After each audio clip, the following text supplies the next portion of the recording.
Middle east में लगातार बढ़ते तनाव के बीच संयुक्त अरब अमीरात यानी कि यूएई ने एक बेहद अहम बयान दिया है। यूएई ने साफ कहा है कि उसकी जमीन, एयर स्पेस या सैन्य ठिकानों का इस्तेमाल ईरान पर हमला करने के लिए नहीं किया जाएगा। इसके साथ ही यूएई ने सभी देशों से अपील की है कि क्षेत्र में बढ़ते तनाव को कम किया जाए और स्थिति को और ज्यादा बिगड़ने से रोका जाए। तो आखिर यूएई ने यह बयान क्यों दिया है?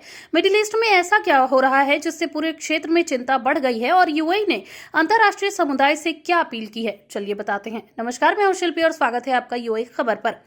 दरअसल पिछले कुछ समय से मिडिल ईस्ट में हालात काफी तनावपूर्ण हुए हैं। अमेरिका, इजराइल और ईरान के बीच बढ़ते संघर्ष ने पूरे क्षेत्र की सुरक्षा और स्थिरता को लेकर चिंता बढ़ा दी है। इसी बीच यूएई ने स्पष्ट रूप से कहा है कि वह इस युद्ध का हिस्सा नहीं बनना चाहता और उसका देश किसी भी प्रकार के हमले के लिए इस्तेमाल नहीं किया जाएगा। यूएई के एक वरिष्ठ राजनयिक ने कहा कि देश पहले भी ये स्पष्ट कर चुका है कि उसकी भूमि से ईरान के खिलाफ कोई सैन्य कार्रवाई नहीं होगी।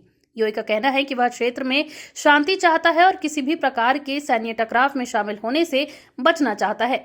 हालांकि यूएई ने यह भी कहा है कि हाल ही के दिनों में उनके देश को भी कई हमलों का सामना करना पड़ा है जो पूरी तरह अनुचित और चिंताजनक है। इसके बावजूद यूएई ने संयम बरतते हुए संघर्ष को बढ़ने के बजाय उसे कम करने की अपील की है।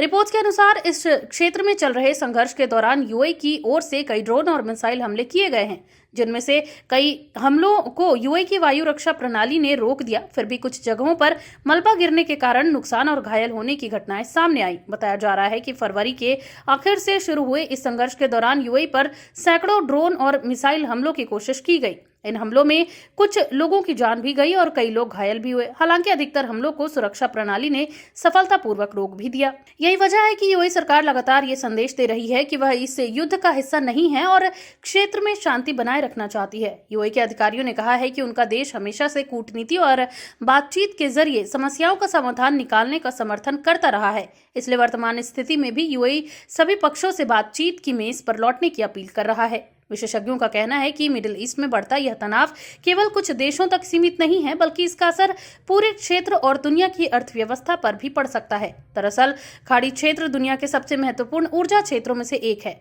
यहाँ से बड़ी मात्रा में तेल और गैस की आपूर्ति पूरी दुनिया में होती है। अगर इस क्षेत्र में संघर्ष बढ़ता है तो इसका असर तेल की कीमतों, व्यापार और वैश्विक अर्थव्यवस्था पर भी पड़ सकता है। इसी वजह से कई देश और अंतर्राष्ट्रीय संगठन लगातार तनाव कम करने और बातचीत के जरिए समाधान निकालने की अपील कर रहे हैं।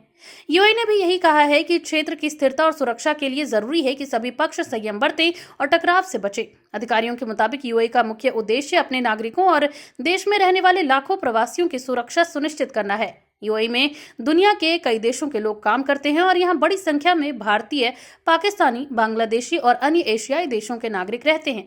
ऐसे में किसी भी प्रकार का सैन्य संघर्ष यहाँ रहने वाले लोगों को प्रभावित कर सकता है। इसी कारण सरकार लगातार स्थिति पर नजर बनाए हुए है और सुरक्षा के कड़े इंतजाम किए जा रहे हैं। यूएई ने यह भी कहा है कि भले ही देश पर हमले हुए हों, लेकिन वह संघर्ष को और नहीं बढ़ाना चाहता। इसके बजाय यूएई चाहता है कि सभी देश मिलकर क्षेत्र में शांति और स्थिरता बनाए रखें। विश्लेषकों का मानना है कि यूएई का यह बयान काफी महत्वपूर्ण है, क्योंकि इससे यह साफ संकेत मिलता है कि खाड़ी देश इस संघर्ष में सीधे तौर पर शामिल नहीं होना चाहते। साथ ही यह भी माना जा रहा है कि आने वाले समय में अंतर्राष्ट्रीय स्तर पर कूटनीतिक प्रयास और तेज हो सकते हैं, ताकि इस संकट को और गंभीर होने से रोका जा सके। तो कुल मिलाकर कहा जाए तो यूएई ने साफ कर दिया है कि उसकी जमीन या सैन्य ठिकानों का इस्तेमाल ईरान पर हमला करने के लिए नहीं किया जाएगा और वह इस पूरे मामले में शांति और बातचीत के जरिए समाधान चाहता है। अब देखना यह होगा कि आने वाले दिनों में मिडिल ईस्ट की स्थिति किस दिशा में जाती है और क्या तनाव कम करने के प्रयास सफल हो पाते हैं या नहीं।